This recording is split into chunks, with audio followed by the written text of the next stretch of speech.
Church, I am 4 months post my hair transplant, and overall, I think I'm doing pretty good. I got my follicles, y'all bring y'all opinions, and let's get on into this damn mess.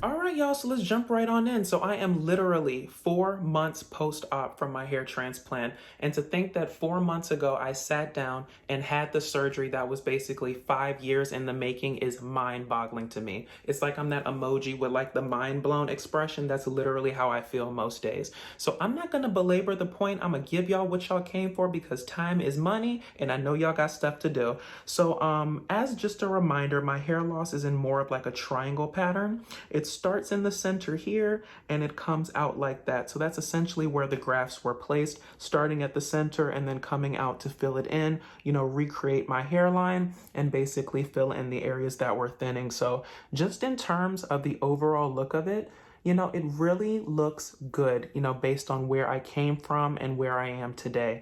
I think the most notable thing I will say is probably the shading that has taken place, right?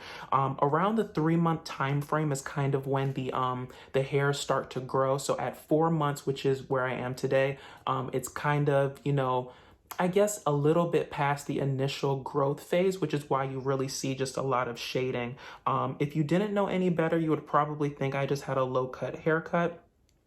But I think overall, I'm really excited and grateful and happy in terms of where we are right now because, it's enabled me to kind of wear my hair at this length and not really think much of it in terms of being embarrassed or feeling a certain way about it, right? Now, for all of you who are probably wondering why my hair isn't longer, it's really because I just decided that, I was going to grow it out after the 1 month update, and I did. I started growing it, but because my hair is growing at different lengths all over, the sides and the back, they're not affected by the DHT in terms of the hair loss. So they grow, perfectly and fine. But since the top, there's different hair lengths in terms of the hairs that they took from the sides and the back, so they all grow at different levels. And so currently right now, when I grow it out to a significant length, it's really, really patchy, right? So in order to get around that, I basically said, let me just keep cutting it down to the same length, and then the updates will be based on,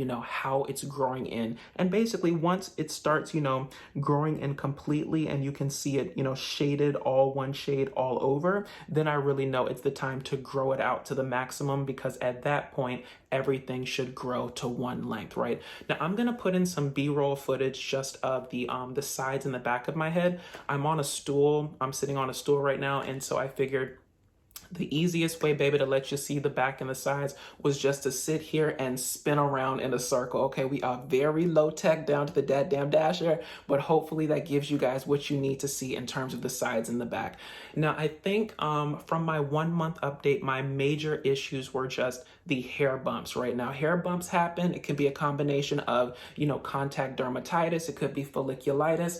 In my case, I think it was a combination of the two. And so I got with my dermatologist here, in the DMV area, DC, Maryland, and Virginia, where I live, and they were able to put me on this medication called fluocinolone, which is kind of like an anti-inflammatory. And so I basically put that on the sides and the back in the morning and in the evenings before I go to bed. And so it's really helped a lot to just kind of allay the inflammation and get the healing process to go better. So I think mostly in terms of what I see in the back there now is really just the scarring from, them taking the hair follicles one by one. Because when you do the FUE extraction method, they initially punch holes in the back of your head repeatedly to get the hair follicles out. So that's pretty much what I see in terms of the remnants of it.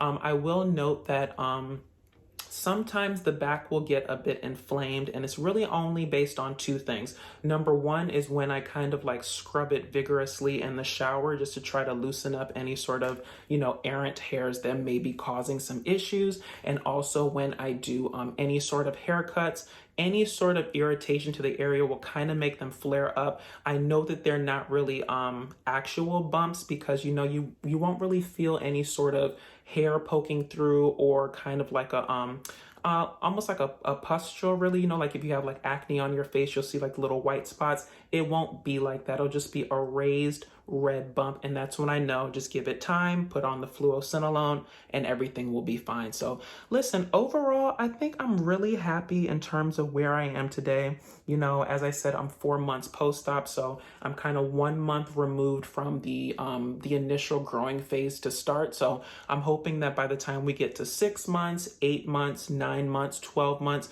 you know, I just keep kind of culminating and growing off of each month of successive growth. So listen, my main goal, baby, is that by the end of this, if it all goes well, I want a big ass fro.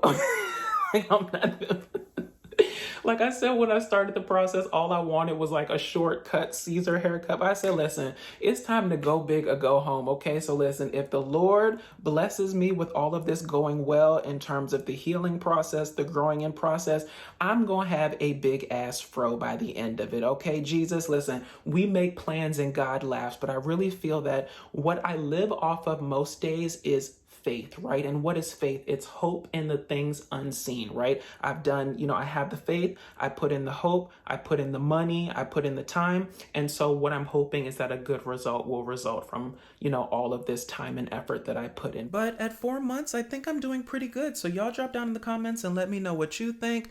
Give me any sort of tips and tricks that you guys might have or any sort of suggestions, and we'll talk then. So I really think that's all I wanted to cover in this video. So if you liked what I said, please feel free to like, comment, and subscribe. Follow me on all social media at DatDamnDasher. And until next time, y'all, if there's anything I may have missed that you wanted to know in this video, feel free to leave a comment down below and I'll try to get to as many as I can. I'll talk to y'all later. Bye.